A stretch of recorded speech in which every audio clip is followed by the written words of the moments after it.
আমার বাড়ির চারপাশে কি হচ্ছে সেগুলো নিয়ে আমি একদমই ইন্টারেস্টেড নই, কিন্তু গতকাল ঘুম থেকে ওঠার একটু আগেই হালকা স্বরে শুনতে পেলাম কেউ যেন কান্না করছে, আর তাতেই ঘুমটা ভেঙে গেল। যথারীতি আমি ততটাও গুরুত্ব দিয়ে দেখিনি ব্যাপারটা, কারণ এই পিএনপিসিতে আমার কোনো ইন্টারেস্ট নেই। আমি বাড়ির কাজের দিদি সকালে আসার পর আমাকে বলল, তুই কি জানিস কালকে পাশের বাড়ির কাকুটা আর নেই, সে সবাইকে ছেড়ে অনেক দূরে চলে গেছে, তার মানে সে মারা গেছে। আমি তো শুনে অবাক।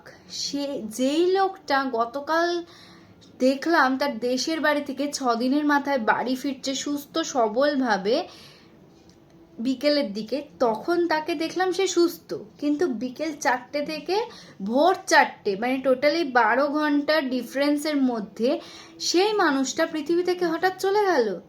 আচ্ছা বলুন তো, আমাদের জীবনের কি দাম আছে? গতকাল পর্যন্ত যাকে হেঁটে চলে বেড়াতে দেখেছি সে আজ বডি হয়ে গেছে। সবাই এসে বলছে বডি কখন তোলা হবে গাড়িতে শেষ যাত্রার উদ্দেশ্যে।